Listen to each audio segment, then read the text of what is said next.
Warning. The following scenes may contain references to power pages and portals which some listeners may find disturbing, especially if you've struggled with poor training in the past. Hey all, Franco Musso here. Yes, I've hacked your podcast feed. I've held Jon and Mike hostage, but don't worry, I got my wires crossed and I'm actually paying them a small ransom in the form of sponsorship. Anyway, big announcement. I'm finally releasing my online Power Pages course. This has been 5 years in the making. It's tried and tested on citizen devs and portal makers all around the world. It's the course I wish existed when I was getting started. It's practical, it's hands-on, and it's project-based, so you're not wondering how the heck this would apply to the real world. I've built in battle-tested lessons I've learned from tens of successful portal projects across various industries, budgets, and geographies, and I've formulated the most efficient route from zero to heroic launch. The tools and techniques I've chosen to show you are all based on what adds the most value to you, the learner, and to your customers, all in the most compressed timeline possible. Think 80-20, focusing on the techniques that punch above their weight and deliver the majority of results.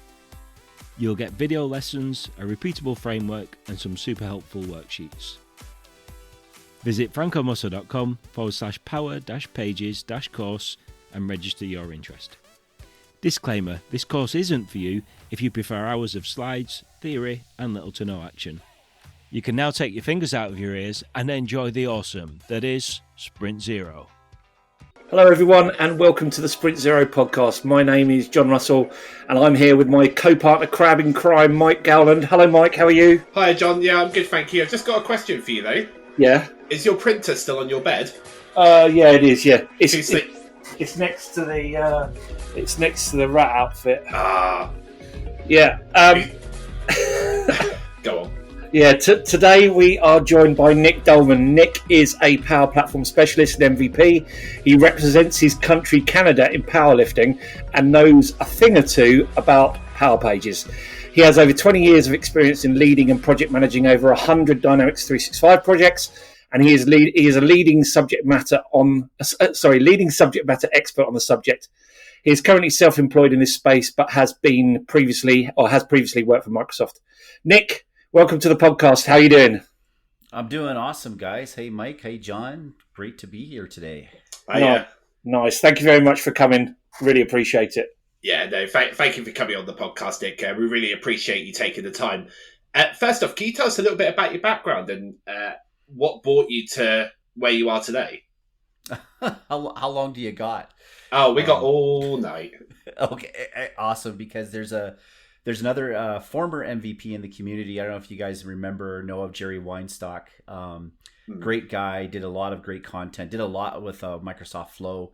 He retired this past year, and good for Jerry for doing that. But it's funny because when I first met Jerry, when I first became an MVP in 2017, we were working the Medics booth in Nashville at the CRMUG conference, and Jerry said, "Well, Nick, tell me your story." I said, "Well, how long do you got?" He says, "You got 5 minutes, and then after that, I'm going to quit listening." So oh, okay. So, but yeah, basically the background is kind of go right back, origin stories. Grew up on a farm, didn't want to do that. Got into IT, fell into doing some work in this thing called Great Plains, which is it's an accounting system. It still exists. I think there's still it's good old farm implement. It just keeps working. And then from there, wanted to do something a little bit different. I'm a developer. I worked as a developer, went to school for electronics engineering, and decided I want to get into this thing called CRM. And a friend of mine dropped this, and I still have the CDs that he gave me for CRM version 1 and from Microsoft Business Solutions. And that eventually that's a whole other story. That eventually is what we now know as Dataverse and the Power Platform today and Dynamics 365 customer engagement. And it looks completely different than it did when it started.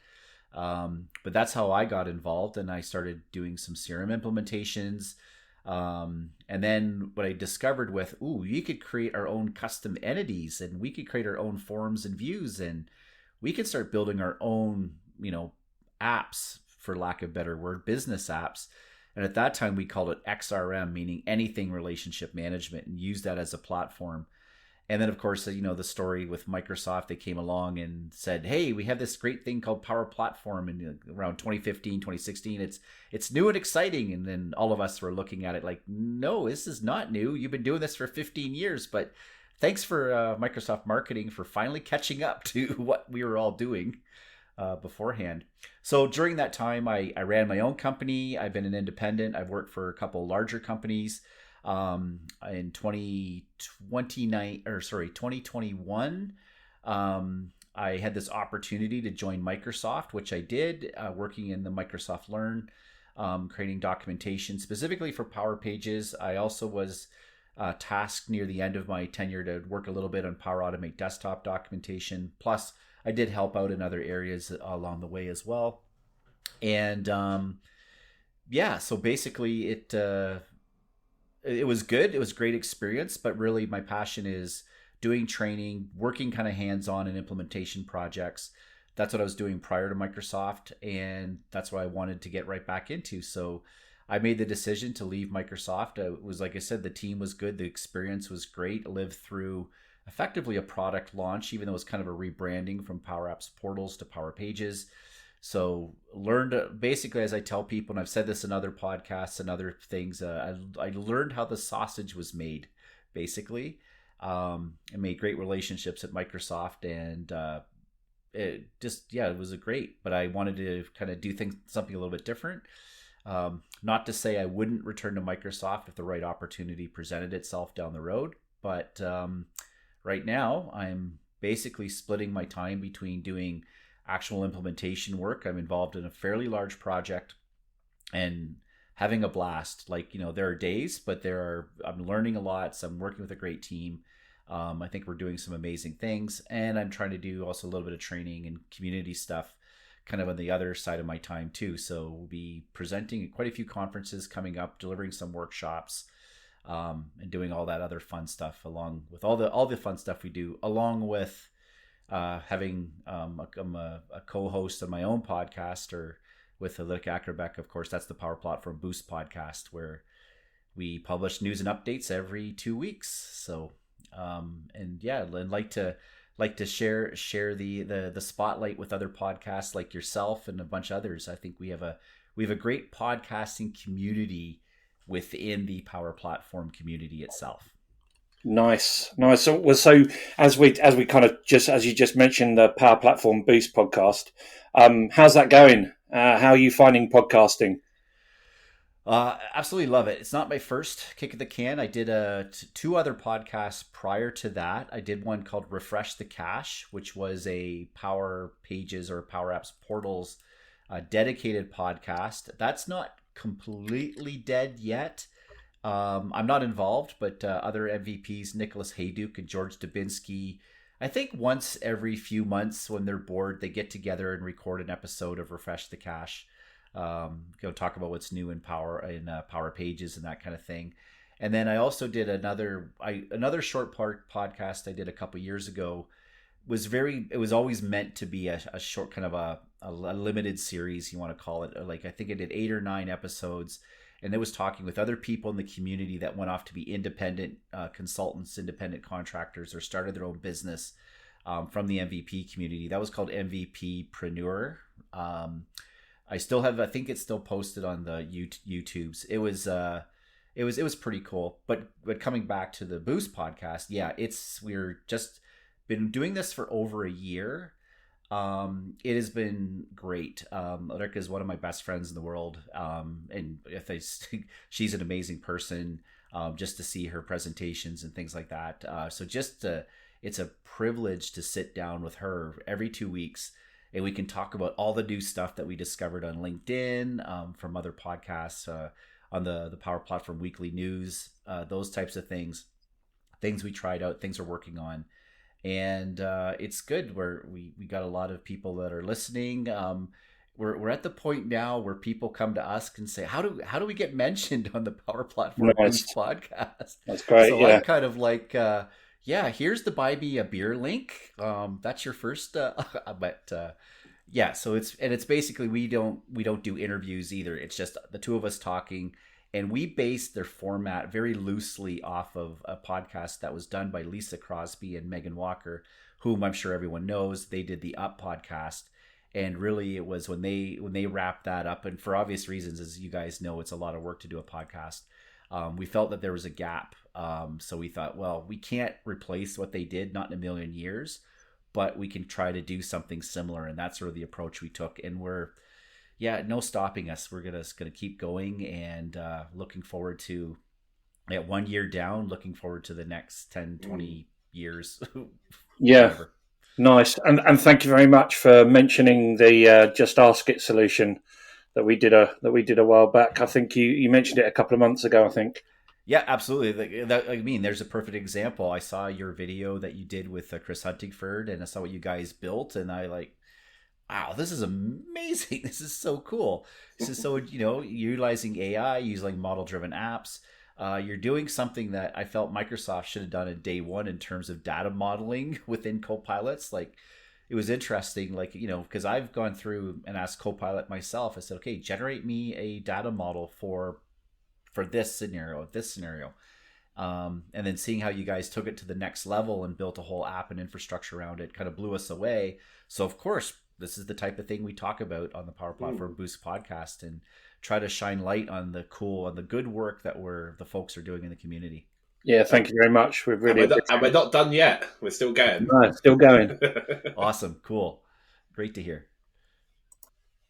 We're with this, to be fair, with this podcast, we didn't know really what format it was going to take, but we ended up getting so much interest from guests wanting to be on the show that we have sort of become an interview podcast just by its very nature. So yeah, it's all good. So powerlifting and power pages, it's like a marketer's dream. Can you tell us how you got into powerlifting and what it's like to represent your country? Yeah, so that's interesting. So I think, like I said, I grew up on a farm.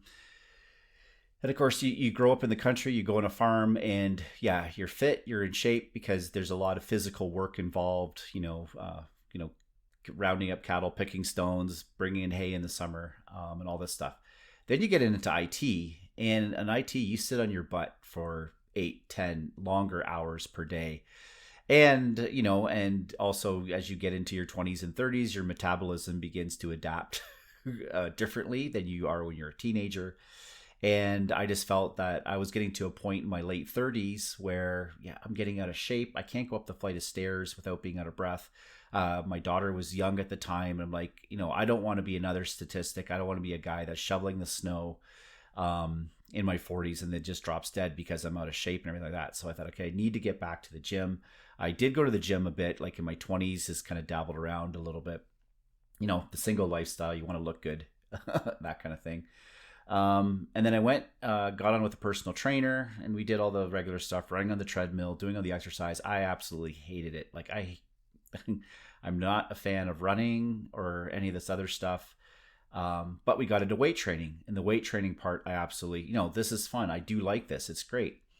And so I told my trainer, we focused more on the weight training aspect of it.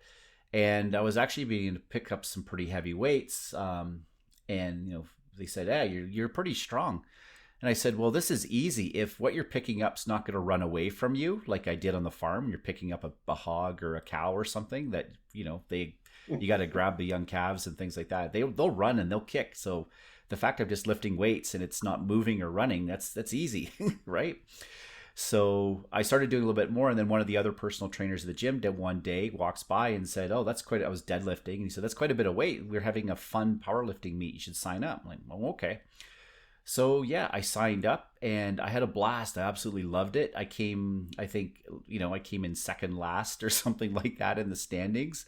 But still I was hooked. So I started volunteering for the local association and then actually signed up and got into training. And it was my goal at the time. I said, I just want to get good enough that I can qualify for the provincial qualifiers. And it was a hard grind. It took 5 or 6 years before I was able to go into a meet and actually accumulate a total to get me to the level where I could actually move on to provincials. And that was a battle. I remember the day the very lift we were training. My third attempt squat. So basically, for those of you who don't know powerlifting, I'll quickly talk what it is. You have three exercises or three techniques or three disciplines. One's the squat, where you put weight on your shoulder. You go and you squat down that your hips are below parallel to your knee, and you go back up again. Bench press. I think we all know what bench press is. Flatten a bench, bring it down to your chest, push it back up. And then deadlifting, where you just have a barbell on the ground. You go and you pick it up to your waist. We all have seen like Hafthor Bjornsson and Eddie Hall do the deadlifting, I'm sure. So those are the three things. And in that meet where I actually got the qualifying total, my third squat I missed on depth, because if your hips don't quite go below parallel, they can call you on that. And I've still to this day have a little bit of an issue with that. That's a whole other story. But then, so my coach is kind of like, okay, we might be out of reach of qualifying again. And we had been here before, very frustrating. And I said, I don't know, bench presses have been going good. Let's do a couple Hail Marys. And my third attempt bench, at that time, it's funny because that time was 275 pounds. And that was the first time I ever hit that number. My best before was like 250 pounds. Now, interesting, I'm at a point now where 275 is part of my warm-up routine to get to a point. But anyways, at that time was pretty cool. And then we did the deadlift, and then he said, okay, your numbers are good. We jumped up third attempt. He said, what your total is now on that bar. You pick it up and you've qualified. So just Nice. so you know that. Nice. So I went and I didn't look at the weights. I didn't want to know. I still don't want to really know what's on the bar. Just tell me tell me to go in and I'll pick it up. And so not knowing, I reached down, flew off the ground, got to my waist, and I'm like, and then, got the down command, 3 white lights. Cool. Like, okay, I got that lift. Obviously it wasn't as much as I didn't need as much as I thought I did. And I look, and there's 4 red 25 kilo plates on each side. That's just 225 kilos, which is just shy of 500 pounds. I had never lifted anything like that big. 500 pounds. Wow. Yeah. So anyways, I was ecstatic. And from there got to go like provincials. And then the way the numbers work, provincials pretty much get you into nationals right away. I did that for a couple of years. And then 2 years ago, I got to a point where I could apply for the international teams. So I competed at North American Championships in Panama in 2022. And interesting enough, talk about missing squats. This is the other story. I missed my first 2 attempts on squat. Now, the thing is, if you miss completely one of those, you have 3 attempts. If you miss all your attempts, that's it. You're done. You're out. You go home with nothing. And it's like, I spent all this time training. I spent all this money to fly down here because there's no money in powerlifting. This is a hobby sport. It's all out of pocket. And I'm like, so the stress level, like I was keeping it together, but it was just sort of like, okay, I need to get depth on this third attempt. And I was also actually in the gold medal position as well, being followed by one guy from Panama, another guy from the US. They were kind of flipping between second and third. And I knew the US guy knew if I bombed out, he knew that was his chance to grab the gold. And I'm not sure if you guys know, there is a bit of rivalry between Canada and the US and sports in general. Just a little bit. And so anyways. I never know. So I did get the third attempt squat. So got down, got it. And I remember getting it. I remember being excited, like finally the stress is off, monkeys off my back. Cause I know bench and deadlift are not a problem for me technically. And I remember looking over at the American team, and I saw all their shoulders kind of droop, and they're kind of, and I'm like, that to me was worth everything. Nice. But that lifter, that's part of that. His name's Keith. He's a really good guy. He's a friend of mine now. So this is the powerlifting community is good as well. And then I got to compete at the Commonwealth, which is like all the British, all the countries that serve our king. And that was in New Zealand. Got bronze there, which is pretty cool. Competed against a couple of guys, a guy from South Africa and a guy from Australia. Just super strong. And again, we're talking my age and weight class. And then this past year ago, a little bit less than a year ago, in May, I was able to represent Canada on the world in my first ever Worlds in the bench press championship. And I wasn't expected to place anywhere like in the top 3 by a long shot. This is pretty competitive. But I was able to through a lot of things, I was able to actually score the bronze medal. Nice. And I'm telling you, from a guy that just was sitting in IT, out of shape, like 12 years earlier, if someone had told me and said, you know what, you're going to be on the podium for your country representing the world, like, you know, on a world stage, I would have like, yeah, there's no way, not in a million years. So that to me was a very proud moment.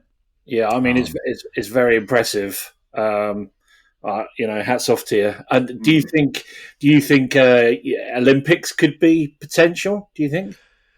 Well, the thing is, powerlifting is not a sport in the Olympics. Oh, right. Okay. Sorry. You're probably thinking of Olympic weightlifting, which is right. a similar thing. They're hoping to get, powerlifting amongst probably about 30 or 40 other sports hope to get into the Olympics. The federation that I'm a part of, the International Powerlifting Federation, they do have an association with the IOC, with the hopes to eventually getting into the Olympics. But I think that's a stretch goal or a very long shot. And then when they do, then they're probably going to be looking to the younger guys, the open lifters. And we're talking to these, I call them kids, the folks that are between like in their 20s that are just monsters in terms of what they're lifting, in terms of what they're capable of. So I'm in the old guy division. So we won't be in the, even if they do get to the point where the Olympics, we probably won't be much of a part of that, more from a supporting role. So yeah, but I do hope to see, if powerlifting was in the Olympics, it'd be awesome. Really would be really cool to see. And I think there are probably some similarities and some kind of transferable skills really that you can bring from both the powerlifting world into the Power Pages world and vice versa. I suppose resilience is probably one of those, and probably confidence, I would have thought. Yeah, to a certain extent, you're absolutely right. Like you talk about focus, and I know if we're working on projects, sometimes it's hard to focus. The little spitter goes, you're checking your email, this and that. Like you put 400 pounds on your back, you need to focus on that or you're going to hurt yourself. And that transfers over. I would have to say my gym sessions are my therapy for mental health more than anything. Definitely for physical health and strength, but really for mentally, just to get away, just to focus on something else for a few hours. It kept me sane during the pandemic, even though I had to train here at home. It was just funny because last night, just because of, timing and other projects, I ended up training at home last night in my home gym. And I'm like, yeah, I spent like a couple, many hours down here during the pandemic, which kind of kept my mind right as much as I could. Just because of all the other craziness going on in the world and other things. So yeah, it is definitely, it does help. It does help in the grand scheme of things in all walks of life as well. And then it is interesting. And also in terms of the community as well, we have a great community in the Power Platform community, and the powerlifting community is also very, very, very good that way as well, being very supportive, helping people out. Not so much even on the competition side, it's we're all in it together. We're at the end of the day for powerlifting, ultimately the person you're trying to beat is yourself from your last meet, your last set of numbers. Those are the numbers you're trying to beat. Not so much the other guys. And yes, my American friend Keith, who they all kind of like, oh shoot, we kind of lost the gold medal. Even then, it's still sort of at the end of the day, everybody's happy for each other, and we're really proud of what we can each accomplish. Nice. And yeah, I mean, what you said about not looking at the weights and not kind of knowing what's on the bar at the time that you go to lift. I suppose there's a serious amount of focus that goes into that moment and keeping present in that moment. I think it sounds like that's very key. Oh, absolutely. Yeah. You can't, if you even watch some of my videos, if you just sort of see I am in a zone, I don't hear a peep, like the whole crowd could be cheering or it could be a quiet crowd or whatever. I don't hear anything. It's like you grab that bar, you either push it, pick it up or do your thing and just get it done and get it up and get off. It's good. Nice. So I know you've been an advocate for Power Pages, formerly Portals, of course, for a very long time. Can you kind of explain, if you can, like your love for that technology? Because I think we're all passionate about certain parts of the Power Platform. For me, it's probably like Power Automate, probably and Dataverse. But what is your favourite part of that, and is it your favourite part of the Power Platform? It's interesting you say that, and I think you guys could probably attest to this as well. If you're in the Power Platform, you don't always necessarily choose what technology you focus on. It chooses you. Kind of like the Harry Potter thing. The wand doesn't choose the wizard, or the wizard doesn't choose the wand chooses the wizard. And chances are, and Jon, maybe this is true for you, became a flow expert because, let me guess, there was a project where you needed to do flow and you needed to be the expert on it. So yeah, kind of like that. It was actually, I mean, this is before I got into consulting. I did a customer service apprenticeship at a previous company, and I had to collect feedback, and I just basically found out that we had access to forms and found out that we had access to flow at the time, and I automated that so that I could check to make sure that if anyone was giving me any bad reviews, then I would be able to be on it straight away. Luckily, there weren't that many. Or filter those out on a branch. They just go to the delete bin or whatever, right? So I'm just teasing. But yeah, so for me, it was interesting because we had, when I had my company, we actually used ADX Studio in one of our projects. And at that time, I'm like, okay, I already do like a lot of the CRM stuff, of that time, model driven app stuff, a lot of development plugins. I said, I don't have the time or the energy to learn the ADX Studio. So I actually had one of my employees take the ADX Studio training. We had another consultant involved, and they took care of a lot of the aspects of that project. But through osmosis, I picked up a few things. And then when I actually later kind of wrapped up the company and joined a much larger firm, we had a project where they needed, part of the project was doing ADX Studio, and the other, and of course there's a big development component and things like that. And then me and another consultant, we kind of had to do the rock, paper, scissors, who does the portals and who does the development, sort of managing that aspect of the project. And I'm not sure if I won or lost, but I ended up with the ADX Studio side. So I had to learn that inside and out and sideways for this particular project.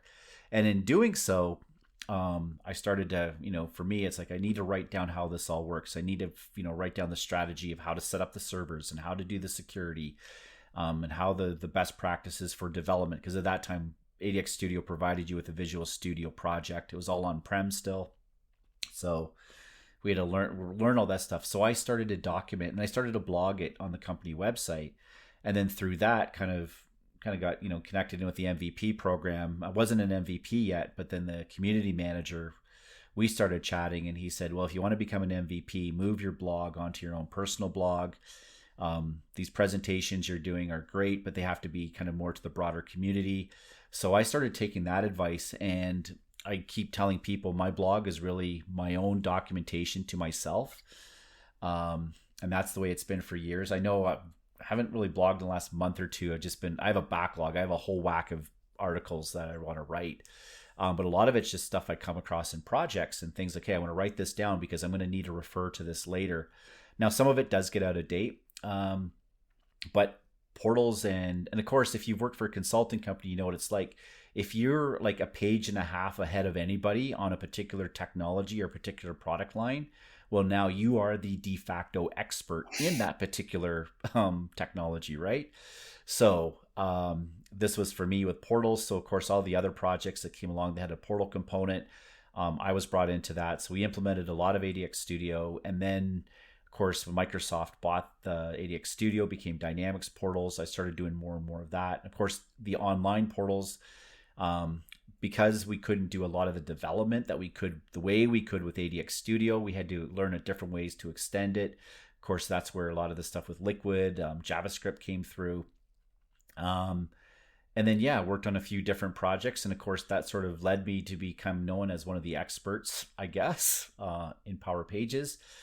There's other MVPs and other folks in the community that are out there doing amazing stuff now. And then also I took this information and put together a curriculum, put a course, because there really wasn't a lot of training. ADX Studio provided training, but even that was hard to schedule or hard to get the trainers lined up. Of course, when Microsoft took over, there really wasn't much training at all. So I put together originally a 2-day course. We kind of moved it to a 1-day course.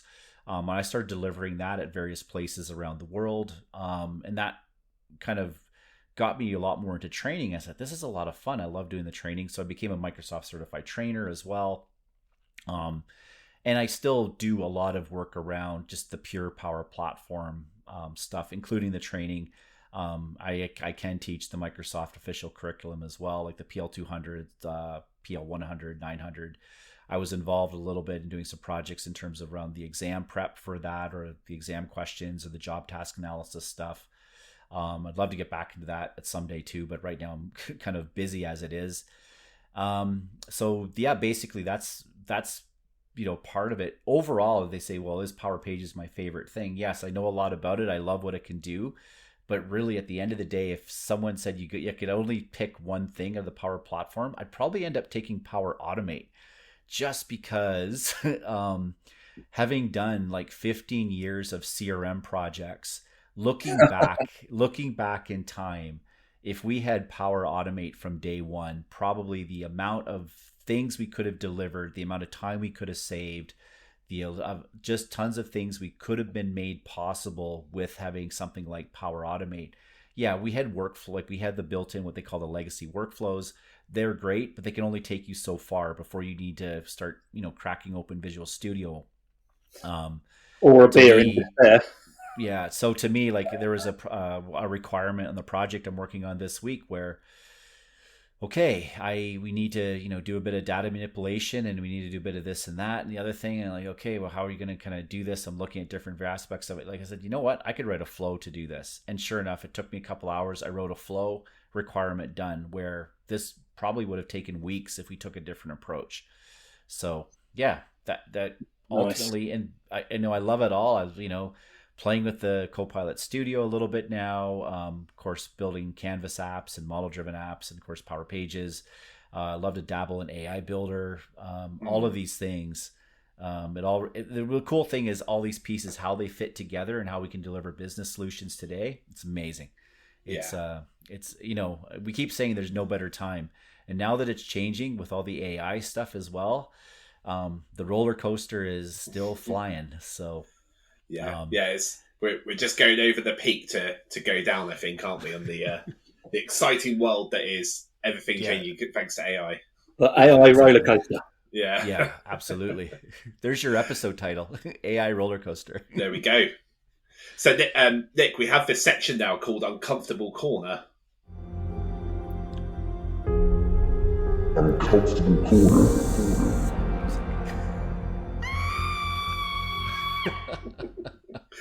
So Nick, when was the last time you felt uncomfortable inside or out of work? And how did it make you feel? And how did you manage to get through it? And what did you learn about yourself or your skills or emotions? Oh, probably I was at a client meeting yesterday that got a little uncomfortable. This is your typical. I'm a technologist. I'll figure it out. Where really it should have been the project manager hat. Should have been like, no. This is a scope change. We need to talk about this before we build stuff. So of course this is me. It's like, yeah, we could do that, and then you get into it, and you're like, oh yeah, we can, but this is taking a lot longer. A few other things we didn't think about as we drill down into it. So yeah, that was like the recent thing. In terms of uncomfortable. And kind of getting through it. I have, there's probably a few things here and there. I would probably say, in terms of being uncomfortable, and I have talked about this before in other areas a little bit. In 2013, I went through a burnout. And I think this is something in the tech community that we don't always talk about. Is our minds get wrapped around this stuff sometimes so tightly that we think it invokes that fight or flight response. And at the end of the day, it's like we should work as a team, and it is software. We're not, in most cases, it's not life or death. It's, it's important. There's definitely business implications for getting things done and getting things done like that. But then sometimes the way our minds work, it just it becomes too much and we break. And I was uncomfortable. It was not fun. I don't recommend that for anybody. And at least now I can from there, it was good because I can recognize the signs much earlier on. And I can take a step back and okay, whoa, let's not go down this road. Let's take a step back. Let's address the issue. Let's bring in other help or other resources, or even put the brakes on something like that before you get to that point and try to be the superhero of like, yes, I'll power through, I'll get it done. I'll stay up all night just to get this app out the door tomorrow morning. It's like, you know what? If the app goes out 2 days later, who cares? Like, yes, client might be a little upset. They'll get over it, Yeah. Yeah. This is the type of thing that we need to sometimes put the brakes on a little bit. And so, yeah, and I would also say, like, so I've been in this career for quite a while, but I would say for the younger folks too, it's just listen to your body, listen to your mind, do hard work, definitely hard work gets you a long way and things like that, but do sometimes exercise a little bit of self-care. And I know I'm still learning that lesson. But that, that was sort of, I would say if I really want to pick an uncomfortable spot, that was it. And, no plans to go back there again. No. No. How are you doing it? How are you doing at the moment on that front? All okay?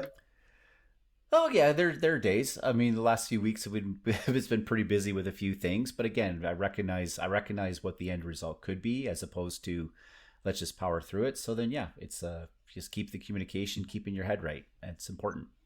Yeah, so I'm taking a breather. Nice one, very much so.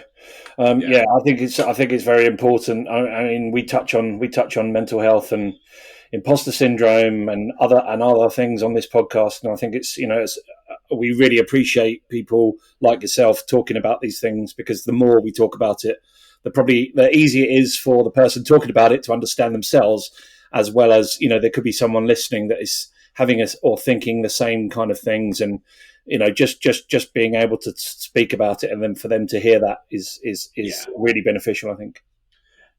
And no one wants to go down that burnout route either. So no. If it could be helped, totally. And I mean, I like I said, I don't talk about it a ton, but because I think, if someone is there saying that, it's like, okay, here's Nick. He's traveling the world. He's a super strong guy. He's living the dream. It's like, yeah, I am. I appreciate that. I appreciate the privilege I have. But also recognize that it did come with a little bit of hardship along the way as well. So yeah. That's great, Nick. Thank you very much for sharing that. I think that's all we've got time for today. You can find Nick on LinkedIn, his ReadyXRM website, X, and of course, John forgot to add this, the Power Platform Boost podcast. Links to resources mentioned in this episode will be in the show notes. Music today was provided by Ken Like Fit. You can find his music on Spotify, the link to which you can find in this episode's show notes. Be sure to subscribe to this podcast so you don't miss the next episode. We would also really appreciate it if you gave us a follow on LinkedIn, and if you're enjoying the podcast, please give us a review on your chosen podcast platform. Thank you. This has been Sprint Zero, and we've been John Russell. Say goodbye, John. Bye-bye. See you later. Nick Doelman. Say goodbye, Nick. Goodbye, Nick. And according to the show notes, I'm John, and I'll see you in the next episode. See you later, Mike. Love you, John. Love you, Mike. Love you, Nick. Love you guys too. Yay, bye. Warning. The following scenes may contain references to power pages and portals which some listeners may find disturbing. Especially if you've struggled with poor training in the past. Hey all, Franco Musso here again. Quick update on that hostage situation. Hopefully the smell isn't coming across the airwaves. I haven't let the guys use the bathroom yet, so the joke's definitely on me. Anyway, big announcement. So, by popular demand, join me and a cohort of other budding portal makers for live coaching sessions, weekly live training, office hours, Q&A, and surgeries. I'll guide you through the process from zero to launch, all at a fraction of the cost of hiring a freelancer or a contractor. It's like having a trusted partner on hand, helping you avoid the pitfalls, saving you a ton of money, headache, and time. Plus, you're bound to learn lots from others in the group as we discuss their experiences, challenges, and solutions. To apply, head on over to francomusso.com/group-coaching.